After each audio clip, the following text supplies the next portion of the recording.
Hello everyone, my name is Heather. This is Heather Travels. In today's video, I'm going to use my own decision-making process for how I booked our resort at Walt Disney World for our latest trip to Walt Disney World to help you understand the different factors that you're going to want to take into consideration when you choose which Walt Disney World resort to stay at. So there are 6 factors that you want to take into consideration when choosing your Walt Disney World resort. For the purposes of this video, I'm focused completely on Walt Disney World in Florida, and I'm also leaving out the possibility of staying off-site at a hotel that's not part of Walt Disney World property.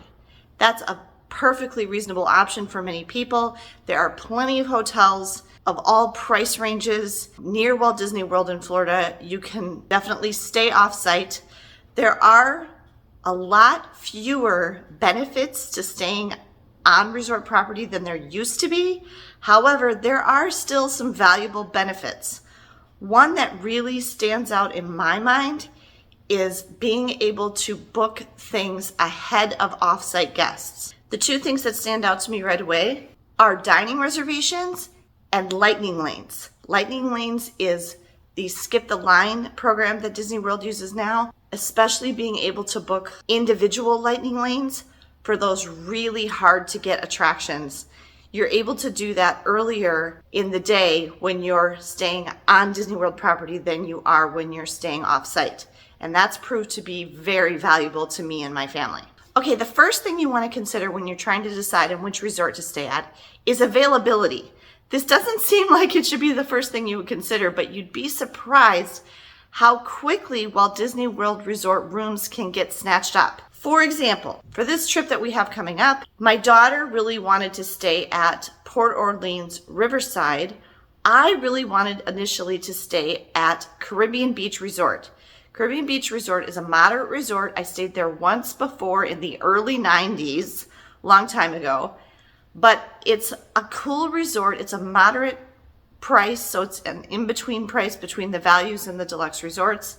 It's a big, sprawling resort with a lot going on. It's a cool theme that I like, and it's now at the hub for the Disney World Skyliner.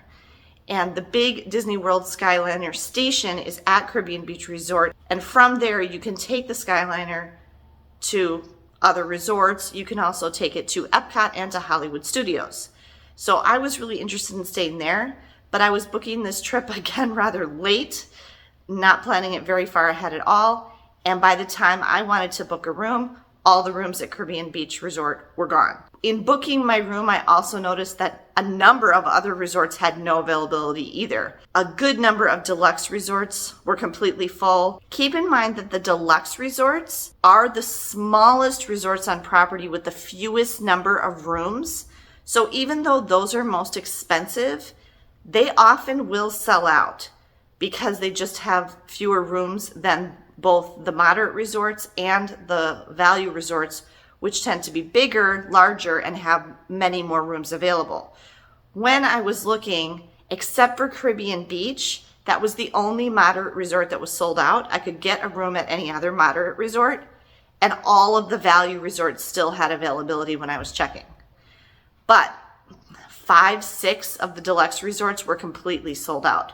So if you have your heart set on staying at one of those deluxe resorts because of the specific theming or the location, which they do have the best locations, whether it be the Grand Floridian right near Magic Kingdom, or the Polynesian near Magic Kingdom, or the Boardwalk really close to Epcot, something like that. Be aware that those will sell out quite frequently, and you're going to want to book as early as you can. So availability is going to be the number one factor in determining where you stay, because you might want to stay somewhere, but there may not be a room for you there. The second most important thing to consider when choosing your Walt Disney World Resort hotel is price. This might be a very easy one for you. It sure is for me. I would love to stay at a deluxe resort every time we go to Walt Disney World, but I cannot afford it. The deluxe resorts are much more expensive than either the values or the moderate resorts. And I think I've only stayed at a deluxe resort once. Yep, we stayed at Yacht Club once in 2009, And that's the only time I've been able to afford a stay at a deluxe resort. At this point, for us to stay at a deluxe resort, it would have to be a really short trip. I wouldn't be able to stay at one for any length of time. They tend to be into the hundreds, around $400, $500, $600, $700 a night, or even over $1,000 a night oftentimes. Price is going to be dependent on season. The prices of Walt Disney World Resort hotels, like any other hotel in the world, are very much demand-based, and they're based on how many people are coming and want to stay there at that time. So busier times at Walt Disney World, the price of the hotels is going to be more expensive. I will tell you, however, that Walt Disney World Resort hotels do have promotions almost all the time. You should never pay rack rate for a Walt Disney World Resort hotel, ever. They always have some kind of promotion going on. So even though you'll have a promotion for a certain dates and you might meet the criteria, you might be booking in time, by the deadline, you might be booking in the date window that it's offered, but they only set aside, if you will, so many rooms per resort for those promotions. So if you don't take advantage of that promotion early, the rooms for that promotion might be gone. Price is definitely going to be a factor for you, and the prices for resort hotels at Walt Disney World can range from, the lowest I've ever seen is going to be like $150 a night at a value resort. Keep in mind that even though Art of Animation is marketed as a value resort, it really isn't a value resort. The only rooms at Art of Animation that are actually value pricing are the Little Mermaid standard rooms, which I think are being refurbished, but they were only 2 double beds, not queens, doubles, but I think they're fixing that. But the family suites at Art of Animation, which is the majority of their rooms there, they're great rooms if you want to have at least 3 beds. Those are usually in the $400 to $500 a night range. So they're actually even more expensive than the moderate resorts. They're closer in line with the price of the deluxe resorts. Your value resorts are going to be the Little Mermaid rooms at Art of Animation, Pop Century Resort, and then the All-Star resorts, All-Star Sports, All-Star Music, and All-Star Movies. We have stayed at Pop Century a few times now. It kind of grew on us, actually. We've kind of come to like it more than we initially thought we did. We've stayed at All-Star Music. Now, when we stayed at All-Star Music, we stayed in a brand new renovated family suite, which was combining 2 of the original rooms, and we loved that suite. But that, again, was like $300 something a night. So not necessarily value resort pricing. But just so you know, there are family suites available at the value resorts, but they're going to be more expensive than the rest of the value resort rooms. And then your moderates include Caribbean Beach, Coronado Springs, the 2 Port Orleans resorts, Port Orleans Riverside and Port Orleans French Quarter, and technically the cabins at Fort Wilderness, but that's going to change because those are kind of getting transformed into like DVC cabins, Disney Vacation Club. So there is also still the option to camp at Fort Wilderness. Like you can bring your own RV, you can bring your own tent. And that can be a really inexpensive way to go for some people. But the moderate resorts will tend to range in price from like $200 to $300 something a night, depending on the season. And then, like I mentioned before, the price of the deluxes is going to vary by date and also location. The 2 least expensive deluxe resorts, in case you really want to stay at a deluxe and you want to know which ones are least expensive, are Animal Kingdom Lodge and Wilderness Lodge. And the reason that those 2 resorts are less expensive than the others is because they don't have as prime of locations as the other deluxe resorts. For example, the only way you can get to and from the parks from Animal Kingdom is either like in your own car, taxi and Uber, or on buses. There's no other transportation option. And Wilderness Lodge is kind of similar. It's buses for most of the parks. They do have a boat to take you to Magic Kingdom. And I'm going to come back to transportation, so hold on to that thought. But price is definitely going to be a major consideration for people. And again, price is going to vary by resort and it's going to vary by date. The third thing you want to take into consideration is that location. Is there a park that you're planning on spending most of your time at? Where do you want to be on property? Walt Disney World property is the size of the city of San Francisco. It's absolutely massive. And maybe you want to be closer to some things than others. Now, your location is also going to determine your price. because the closer you are to a park, that's probably going to be a deluxe resort and it's going to be more expensive. But you still, if you look at the map of Walt Disney World, some of the moderate resorts are closer to certain parks than others. Like Caribbean Beach is actually really close to Epcot. So that's something to take into consideration. What do you want to be near? Does that matter to you? And so location is definitely a factor to consider. The fourth factor that you want to consider is the size of your room. Now, fortunately, this goes along with price and location. The value resort rooms are small, especially Pop Century, and the standard rooms at the All-Star resorts are very small. They are tight. We can deal with it, especially if you plan on spending most of your days in the parks and you don't really plan on being in your room except to shower and sleep. It might not be a big deal. But keep in mind, if you've got 4 people, I don't even know how groups with 4 people do it, but it's even tight for the 3 of us. We're 3 adult-sized people. And if we have our bigger suitcases, one of the problems that we run into in those small value resort rooms is there's no place to put our suitcases. Like, there's not even enough space to set them on the floor. And there's definitely not enough storage space for all of you to unpack. So you couldn't even tuck the suitcases under the bed or something. So that's something to keep in mind. You're going to be very limited on storage space and place to put your stuff. And it can be difficult to get past each other and walk around, especially if you're in one of those rooms where one of the beds comes down. The advice I would give to you in that situation is put that bed back up when you're not using it, because then you'll get a lot more space and then you'll have the table and chairs. The moderate resorts are better. They're 200 something square feet and they will usually have a table and 2 chairs. Some of them will even have a 5th person bed. But those beds in the moderate sized resorts like Caribbean Beach and Port Orleans Riverside, that 5th sleeper is only meant for a child up to age 10. You will not be able to sleep an adult on that 5th sleeper, if you will. So keep that in mind. But if you only have adults or people bigger than that, then you could use that spot as a little sofa. Because when it's not pulled down as a bed, I think there's a seat there. So that gives you a little bit more space. And the one thing that's nice in the moderate resorts over the value resorts is the bathroom has 2 sinks. So if 2 of you want to be getting ready at the same time, you can do that. I do really like that. The deluxe resorts have the largest rooms. They're the most spacious. They usually have a sofa. The sofa usually converts into a bed that's big enough for a full-size adult. There might even be another bed tucked away somewhere that pulls out of the wall, or a cabinet or something. You're going to have 2 sinks in the bathroom. The bathrooms are going to be bigger. You're going to have plenty of storage in the deluxe resort rooms, and you might even have something like a patio or a balcony. So for size of the room, the deluxe resort can't be beat. And then if you really want to go big, the villas, the Disney Vacation Club villas are basically apartments. So those are a whole nother thing. I'm really just kind of focused on resort hotels, but you can get villas with 1, 2, 3 bedrooms.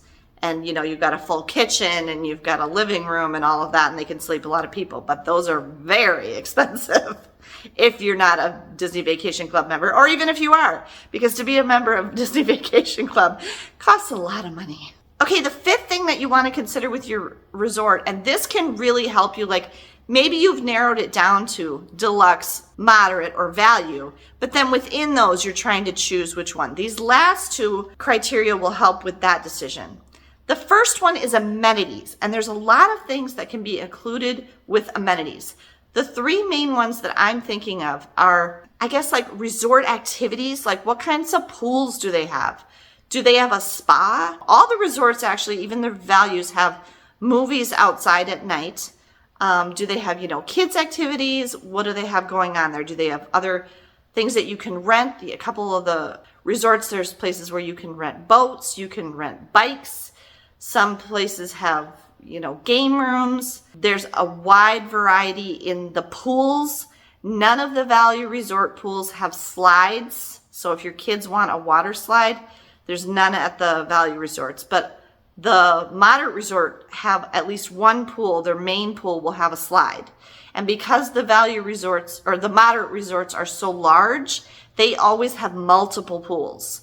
So if what you want is more options for where you can go to swim, the moderate resorts might be a good pick for you because they'll have their main feature pool, but then they'll have numerous other pools, regular pools scattered throughout the resort. And one of those might be closer to your room and have way less people at it. And then there's always really nice pool complexes, usually with like a kid's splash pad and a play area and everything. And then maybe like a quieter adult pool or something at the deluxe resorts. So pools and activities, things like that, can be a big deciding factor. Maybe there's a particular pool you've really got your eye on because you like the theming of it or whatever. Another amenity to consider is dining. Every Walt Disney World Resort hotel has some type of quick service restaurant, a little food court or a grab and go or, just a counter service restaurant. They all have at least one. But moderates will also usually, except French Quarter, have a sit-down or table service restaurant as well, and they'll usually have at least one or two bars or lounges. Deluxe resorts will have the most choice in restaurants. So they'll have a quick service restaurant, they'll have bars and lounges, and they'll have one or two or more table service restaurants. But keep in mind, you can go to the restaurants at resorts you're not staying at, even when you're not staying there. And actually, that's one of the only ways, if you want to see that resort, maybe consider it for your next visit, that's one of the only ways you can get in, is if you have a dining reservation at the resort. So you can make a dining reservation at a resort, and a deluxe resort you're not staying at, and go there and eat at that restaurant and then walk around a little bit and check out the resort. So you can at least see what it's like. But dining might be a factor you want to take into consideration. And then another one that's a big one for me is transportation options. Different resorts have different transportation options. And I like to stay at the resorts that have an additional way to get to the parks besides a bus or going in my own car. Port Orleans Riverside does have an additional transportation option, not to a park, but to Disney Springs. It has a boat. You can take a boat from Port Orleans Riverside and Port Orleans French Quarter to Disney Springs, and that can be really nice. And we do have a Disney Springs day planned in our trip. There are some resorts, obviously the resorts on the monorail loop, have the monorail as an option to get to both Magic Kingdom and Epcot. So if you want to be able to be on the monorail loop, you're going to have to stay at a deluxe resort. You're going to have to stay at the Polynesian, the Grand Floridian, or the Contemporary Resort. I will throw in there, if you stay at Wilderness Lodge, you could actually take the boat over to the plaza outside of Magic Kingdom and then switch to the monorail. So even though it's not on the monorail loop, it's not that difficult to also use the monorail if you're staying at Wilderness Lodge. And then there's the Crescent Lake resorts, which are really convenient for going to Epcot and Hollywood Studios. And that includes Boardwalk, Yacht Club, Beach Club, and the Swan and Dolphin, which are on Walt Disney World property, and you get use Walt Disney World boat transportation, but they are actually owned by Marriott. But those all have boat transportation both to Epcot and Hollywood Studios, and actually you can walk to Epcot very easily. You can even walk to Hollywood Studios, although it's a little bit of a trek. You can also walk from the Contemporary Resort, any of those resorts, to the Polynesian and the Grand Floridian, depending on how much energy you have. They've now made it possible for you to be able to walk all the way from any of those resorts all the way to Magic Kingdom. So if you want to walk, that's a good option too. Okay, and then there's the Skyliner. If you want to be able to get to Epcot and Hollywood Studios on the Skyliner, which are the only parks it connects to currently, you need to be staying at one of the resorts on the Skyliner route. So you need to be staying at Riviera, which is a DVC resort, Caribbean Beach, which I discussed earlier, which is a moderate resort, Pop Century, which is a value resort, or Art of Animation, which is a value resort at deluxe pricing. Okay, so if you stay at one of those, you're on the Skyliner line. You can get to Epcot and Hollywood Studios very quickly and easily. Now, if you're afraid of heights and you don't like the Skyliner, that's not going to be good for you. But for me, I love the Skyliner. It's really quick. It's fun. It's almost a ride in itself. Doesn't cost anything. You get great views. Okay, and then that brings me to my last thing that you might want to consider when you're choosing your Walt Disney World hotel, and that is theming. Every Walt Disney World Resort hotel has a really cool theme, and they're all different. Like the theming at Port Orleans Riverside, it actually has two themes, It's the Old South, but there's the bayou side that's kind of woodsy and swampy and that whole kind of thing, like the bayou. And then there's the mansion side, which is more like big historic plantation houses, kind of, really. And then French Quarter, if you saw when we stayed there last year, I'll link that up here, that's themed to New Orleans. So it's another theme entirely. But like, you know, the Polynesian is themed to Hawaii, the South Pacific, very popular resort. You know, Wilderness Lodge is themed after like the great national park lodges of the West in the United States. So, I mean, there's cool theming no matter where you stay. Certain theming of the resorts might appeal to you more than another resort. So that's something to take into consideration too. So in summary, the 6 factors that you want to consider when choosing your Walt Disney World Resort hotel are availability, price, location, the size of the room, the amenities at the resort, and the theming of the resort. Look at all of these factors to help you make your decision on which resort at Walt Disney World is best for you. Thank you for taking the time to watch this video. I hope you enjoyed it. If you liked it or found it interesting or helpful at all, please be sure to give me a thumbs up down below. And if you're not yet subscribed to the channel and you want to make sure you don't miss any of our upcoming Walt Disney World content, please be sure to subscribe. Have a great day, everyone, and safe travels.